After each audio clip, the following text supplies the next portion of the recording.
دوستو، ذہنوں میں مختلف سوالات کا آنا اور پھر ان کے جواب کھوجنا انسان کی فطرت میں شامل ہے۔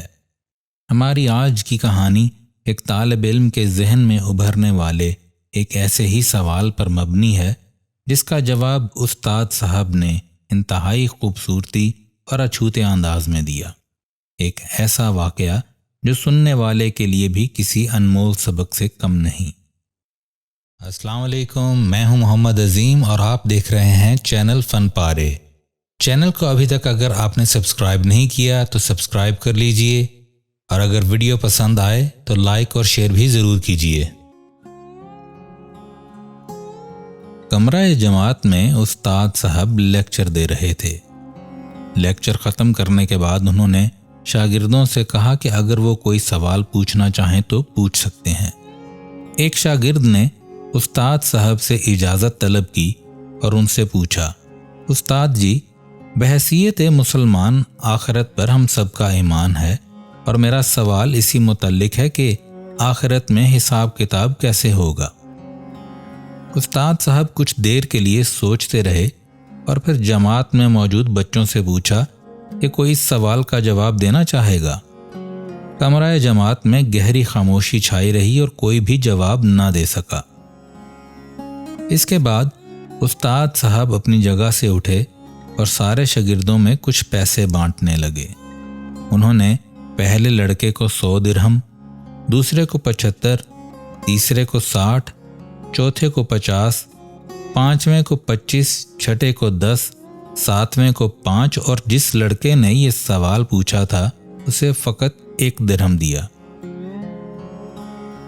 لڑکا بلا شبہ استاد کی اس حرکت پر دل گرفتہ اور ملول تھا۔ وہ استاد صاحب کی اس بانٹ سے بہت زیادہ حیران تھا اور اسے اپنی توہین محسوس ہو رہی تھی کہ استاد نے آخر اسے ہی سب سے کمتر اور کم مستحق کیوں کر جانا۔ استاد صاحب نے مسکراتے ہوئے سب کو دیکھتے ہوئے کہا، سب لڑکوں کو چھٹی، اب تم سب لوگ جا کر اپنی اپنی مرضی سے ان پیسوں کو پورا خرچ کرو۔ اب ہماری ملاقات ہفتے والے دن بستی کے نان بائی کے تندور پر ہوگی۔ ہفتے والے دن سارے طالب علم نان بائی کے تندور پر پہنچ گئے، جہاں استاد جی پہلے سے ہی موجود سب کا انتظار کر رہے تھے۔ سب لڑکوں کے آ جانے کے بعد استاد جی نے انہیں بتایا کہ تم میں ہر ایک اس تندور پر چڑھ کر مجھے اپنے اپنے پیسوں کا حساب دے گا کہ کہاں کہاں خرچ کیے۔ پہلے والے لڑکے جسے 100 درہم ملے تھے کو دہکتے تندور کی منڈیر پر چڑھا کر استاد نے پوچھا، بتاؤ میرے دیے ہوئے 100 درہم کیسے خرچ کیے تھے؟ جلتے تندور سے نکلتے شعلوں کی تپش اور گرم منڈیر کی حدت سے پریشان لڑکا منڈیر پر ایک پیر رکھتا اور دوسرا اٹھاتا، خرچ کیے ہوئے پیسوں کو یاد کرتا اور بتاتا کہ 5 کا گڑ لیا تھا، 10 کی چائے، 20 کے انگور، 5 درہم کی روٹیاں اور اسی طرح باقی کے خرچے۔ لڑکے کے پاؤں حدت سے جل رہے تھے تو باقی کا جسم تندور سے نکلتے شعلوں سے جھلس رہا تھا، حتیٰ کہ اتنی سی دیر میں اسے پیاس بھی لگ گئی تھی اور الفاظ بھی لڑکھڑانا شروع ہو گئے۔ بمشکل حساب دے کر نیچے اترا۔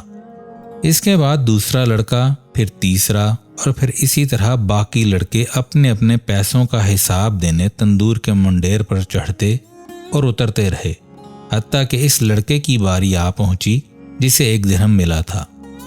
استاد نے اسے بھی کہا کہ تم بھی تندور پر چڑھ جاؤ اور اپنا حساب دو۔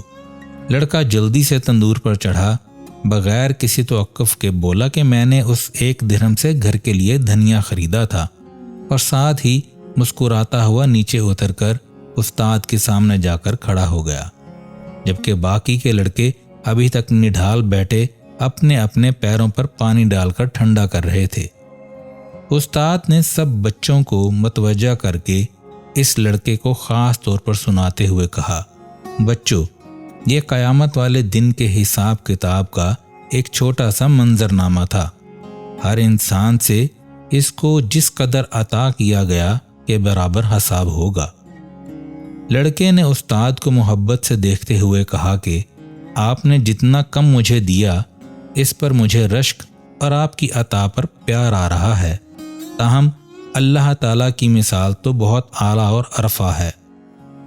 اللہ تعالیٰ اپنے پیارے حبیب صلی اللہ علیہ وآلہ وسلم کے صدقے اپنے حساب کی شدت سے بچائے اور ہمارے ساتھ معافی اور درگزر والا معاملہ فرمائے۔ آمین یا رب العالمین۔